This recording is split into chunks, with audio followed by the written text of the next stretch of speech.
Welcome to day 18 of our Advent candle series. Many reasons why we light candles, and sometimes it's for joy, sometimes it's for Advent.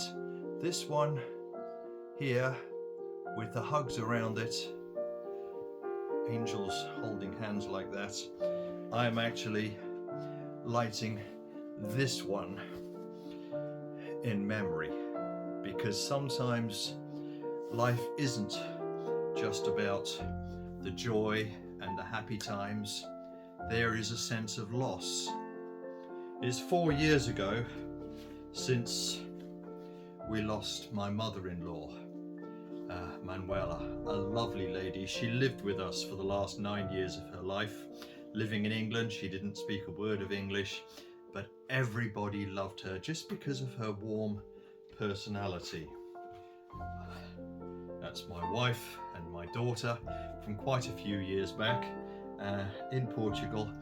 She was so warm. When I came home from work, there was always a greeting, even in the times when she was feeling very feeble. But 4 years ago, just before COVID, she died, and we still feel that loss 4 years on, especially at Christmas time, because she brought such joy to us, to our children, to the grandchildren. They loved her so much. And in fact, in the grandchildren's bedroom here in our house, we still keep this little crucifix that belonged to her, and the children just like to come and touch it and remember a vovo, great grandma. Loss can come in many ways.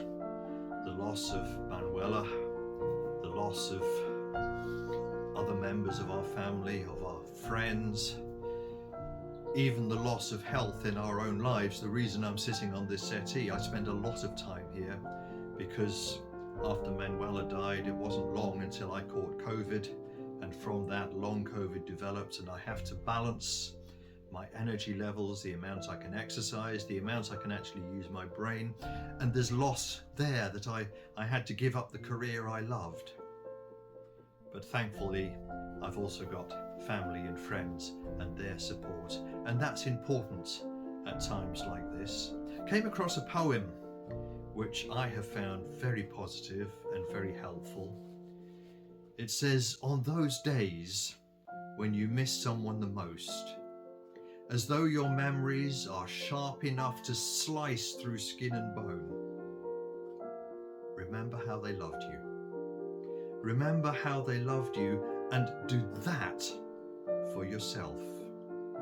In their name, in their honor, love yourself as they loved you." They would like that. On those days when you miss someone the most, love yourself harder. I know Manuela would definitely have thought those thoughts. I know my mother, my parents, they would have done as well.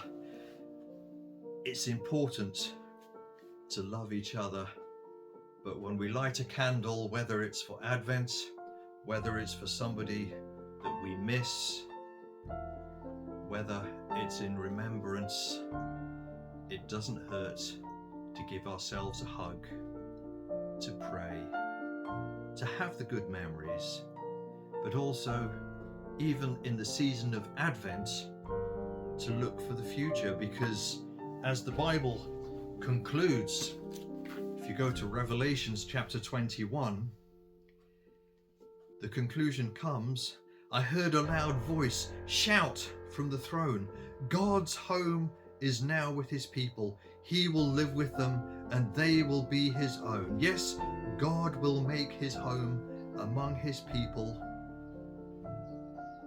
and he will wipe all tears from their eyes, and there will be no more death, suffering, crying, or pain. These things of the past are gone forever." That promise came with the first Advent. That promise was fulfilled when when Jesus died on the cross for us, and that promise climaxes in the promise of Advent that Jesus will come again to take us home. Happy Advent.